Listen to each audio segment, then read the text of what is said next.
Hey, it's Sandy Malone from Weddings and Viejas and Sandy Malone Weddings and Events. And today I am teaching my new interns how to make flower crowns. Very, very trendy now. We are back to the 70s. The girls are loving wearing the flower crowns, but they are a huge pain in the ass to make. Now it's my job to make them. But if you're a DIY bride and you want to make your own flower crown, we're going to show you how to do it. Just remember, it takes time to do it. And trying to do that the day before your wedding or the day of your wedding is very difficult when you have a lot of other activities going on. First thing you need to do is have the right supplies. You can buy a prefab crown at that you're going to work from at like a fabric store or a craft store. But if you don't happen to have that, you don't need to. You can use wire. So you can use whatever kind. You can use regular green craft wire, or we have some heavier duty wire here that I'm going to use, but you can use whatever you like. We always have a million strange things left over from other weddings. And apparently my bride has a rather large head. She sent me a measurement. She wants a flower crown that is 23.5 inches around. We have measured this and determined that she has a head bigger than any of us. But she made us want it to be really big. Bride measured it. If the bride gives you a measurement and says this is what I want, then that is what the bride will get. So what we have to do is make a big ass knot in our wire. Big knot in the wire, yeah.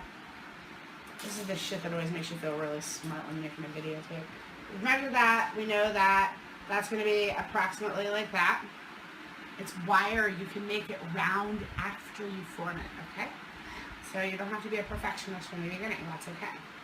What you do is you twist the wire, okay, see, so that it locks in place.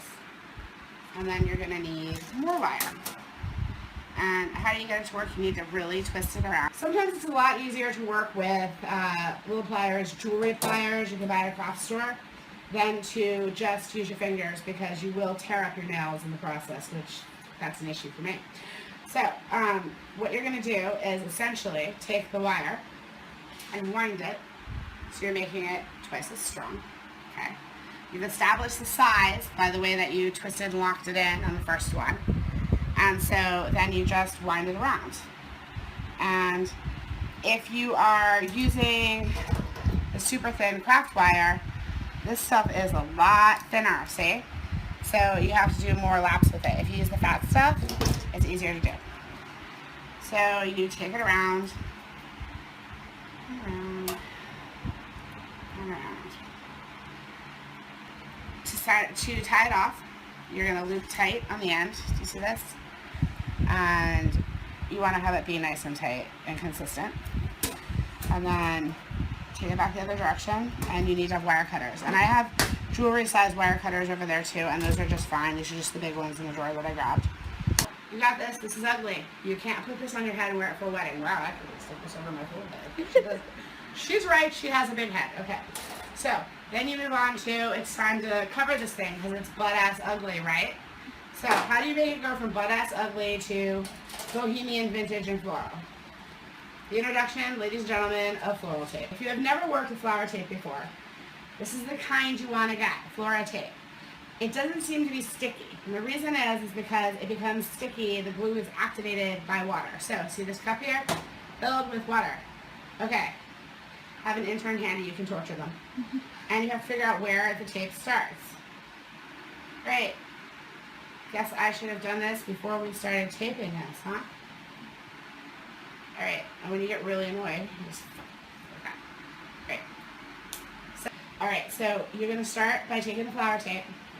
Now, to make flower tape stick, you have to wet your fingers or it will not work. This also, when you're dealing with flowers using your flower tape, if you don't, it will not work.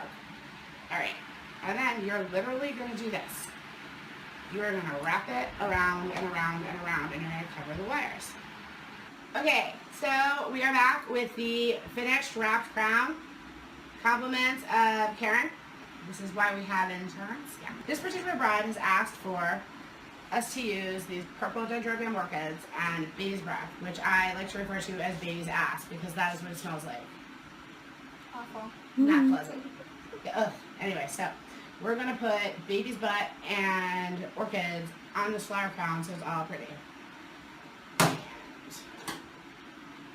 So you need to deal in little pieces, because if things are too big, it's not going to work. And you need to decide directionally which way you're going, because you don't want to move the orchids on back and forth, back and forth. It looks better if it all goes one way. So start at your point of origin, which would be the back of it, like where you started your initial thing. But tape it for the flowers to go out. You don't want them to roll around and be hidden on the inside. So you're going to tape. Like this. And whether you like to go, I like to work in shorter pieces of tape, but everybody has their preference. Which direction you like to go when you wrap doesn't make a bit of difference. Just make sure that you cover everything. So this is covered.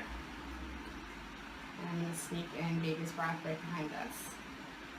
And what I did is I cut it so that there's just enough stem for me to wrap to just have the little blossoms showing. So I can wrap it like this and have those show on the outside, but you have to be careful and not let the flowers roll to the inside. And use the flower tape.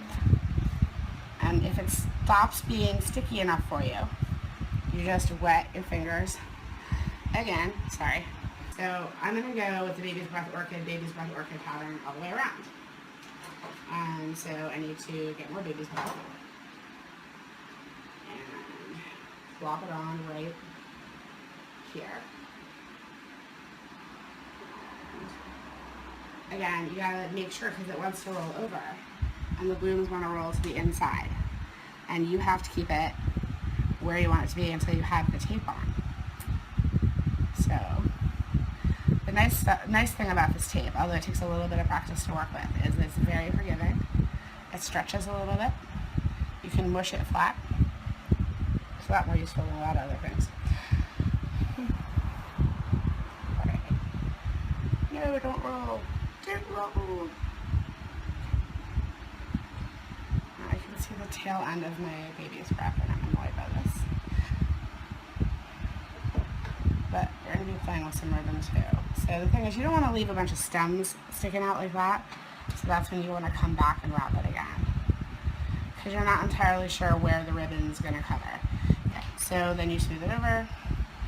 And then you're ready to put in your next orchid. So you shouldn't do this more than 24 hours before a wedding. And depending on what kind of flowers you're using, sometimes you just have to do it the day of the wedding or a few hours before the wedding. It's not an option. Orchids are a tropical flower, and they're fairly hardy, so they can take being out of the water, but we're also going to finish them up by spraying them with Pristine, because it's a preservative that will help them to not lose their own moisture over the next less than 24 hours. So Caren has been working on the flower crown, and it turned out really well. It's almost finished. It's time to add the ribbon and make it perfect. What you would do is start out by getting it wrapped, and you want it to be in the back. And the biggest nuisance of this is moving the darn ribbon wheel. But so once you've gotten it wrapped around a couple of times, and I am going against the direction that I put in the flowers, because for some reason it just seems to cover better when you do it that way. Try not to kill the flowers as you do it.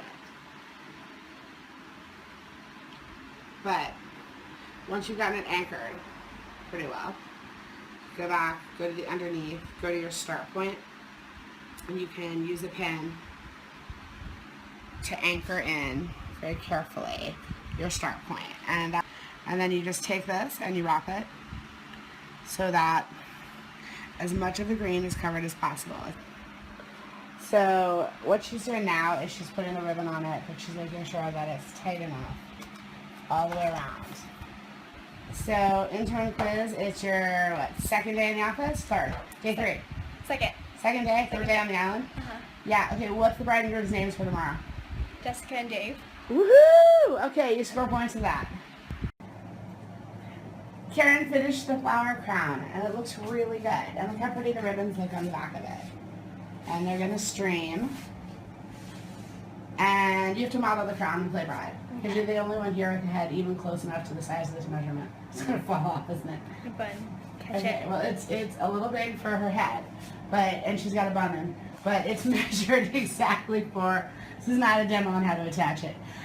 We are including bobby pins, and the bride will have the the hairdresser take care of making it all just perfect for her.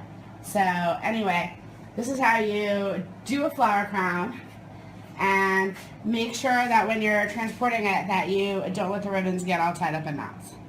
Okay, awesome job. Thank you.